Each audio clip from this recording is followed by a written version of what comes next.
Hello friends, welcome you all to my session on computer fundamentals. So before getting into the topic, just we can have an intro on what is meant by computers. Okay. So we find computers everywhere around us. Okay. At schools, homes, hospitals, railway stations. So wherever we go, okay, to the shopping mall or anything. So we see computers over there. So everything has become computerized, digitalized. So we could see the computers being operated from a 3-year-old kid to a 60-year-old aged people. Okay, so everybody, okay, in spite of the age limit, everyone are using computers. So now let us see what is meant by a computer and why it is called as an electronic device. So usually people say, if I ask them a question, so what is meant by a computer? They used to tell me, so computer is an electronic device. So what is meant by this electronic device? If I ask them, they will be just blinking. So what is this electronic device? A computer is called as an electronic device because it is made up of electronic components. Okay, it is made up of electronic components and it uses electrical energy for its operation, for its working. So it is for this reason we say a computer is an electronic machine or an electronic device. So once we come to know about what is meant by a computer, so next we can see how it works. Okay, so how the computer is going to work means it is going to work just like a juicer. Okay, so don't think why I'm comparing it with a juicer. So I want to make you familiarize, okay, with the term what you have known already. So just like a juicer, how it is going to work? So you just put the fruits in it and just operate, okay, you switch on the juicer, then what happens? You will get the juice and so the output is you will be getting a juice. Okay, so the same way only the computer also is going to work.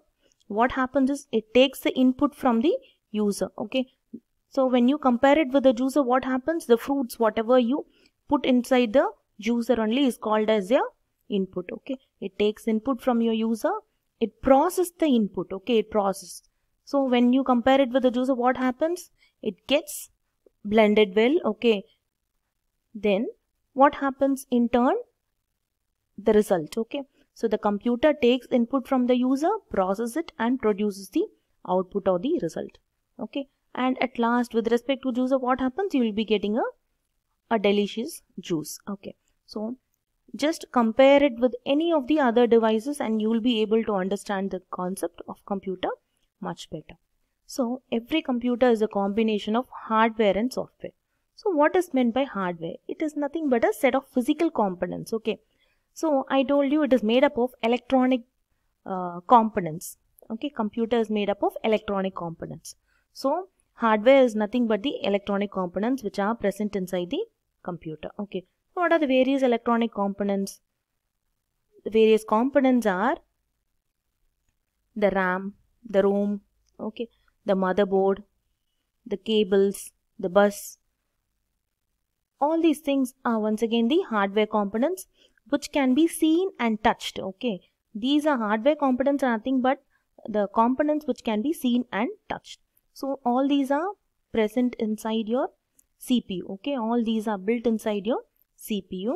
And then what is meant by software?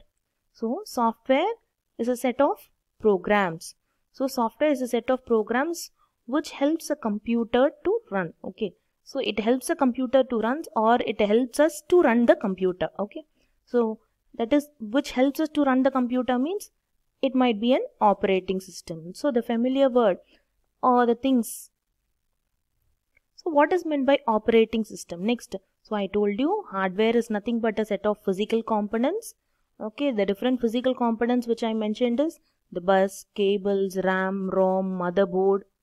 Okay, so all these are present inside the CPU and your system. Okay, and it can be seen and touched. Next, the software is a set of physical programs. Okay, the programs. Okay, so with the help of these programs only what you can do is you can work with your computers. Okay, and there are some programs which helps us to operate other programs. Those programs only are called as operating system. For example, one of the most important operating system and the familiar operating system which we are using is Windows. Okay, so everybody uses it, but they don't know that it is called as an operating system. So Windows is an operating system. Okay, so DOS, the earliest version, that is also an operating system. Mac OS is an operating system. So all these are the different operating systems which helps us to work, okay, work with the system and to interact with other programs present in your computer. Okay, it helps us to interact with other programs present in your computer. Okay, so other softwares which can be installed in your system is the antivirus, the Microsoft Office, the computer games, okay, and so on. So now we have discussed about hardware, software, and the operating system, and so on. Okay, next we are going to see about the working of the computer. So working of the computer, just I have given you an intro on how the computer works. Now let us see the actual working of the computer with the help of the block diagram. Okay, so this is the actual block diagram of the computer. So what it does is, the computer takes an input from the user. Okay, it takes an input from the user. Then what happens? It processes the input. Okay, it takes input from the user. Okay, and it processes the input. So this is called as CPU, central processing unit. Okay, and then after processing, what happens? It produces you the output. So it takes input from the user, processes the input, and produces the output. Okay, so this is regarding input and output and processing. Input, processing, and output. Okay, now what are the different components which are present in CPU? So under CPU they have given control unit, arithmetic and logic unit, memory unit. Okay, so what is meant by each and everything, and what are its applications? So what they are going to do, okay, inside the CPU. So what is the purpose of this control unit means? The control unit is going to send control signals, okay, so to all the other components which are present in the computer. So it is going to give the control signal. So what each and everything should do. Next is the arithmetic and logic unit. This unit is used to perform the arithmetic and logical operations. And the third one is the memory unit, which is used to store the data for future purpose. Okay, just like a memory. What is the purpose of a memory? To store the things. Okay, in future if we want, we can retrieve it back. Okay, so this is the overall explanation about the block diagram. So what does the computer do? So it takes the input from the user, it processes the input and produces the output. Okay, so this is what given over here. So it receives the input, processes the information, and it can store the information in the memory unit. Okay, otherwise you can also store the information, okay, in CD, pen drive, hard disk and all. Okay, so you can use any of the other storage devices also to store your details, to store your information. Next is producing the output. So as I told you, so once things are being processed, so you will be getting the output. So output you can get it in the through monitor or printer. So how will you get the output? So with the help of these output devices. Okay,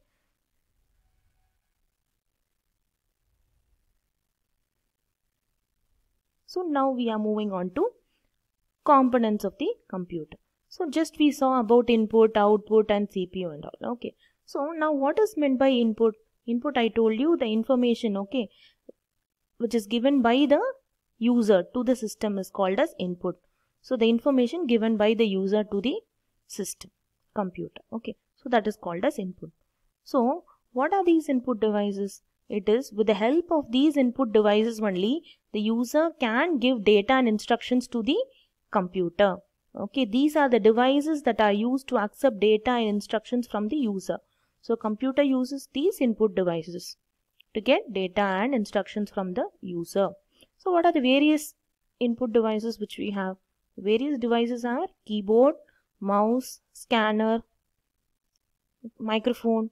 All these are different input devices. Okay, so it is the device through which we get input from the user. Next is the central processing unit.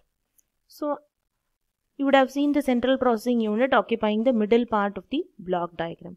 So what happens? It is called as the brain of the computer, as it is going to control the complete working of the computer. So as the brain controls the person, okay, so it is going to be the brain and it controls the working of the computer. Next comes the memory.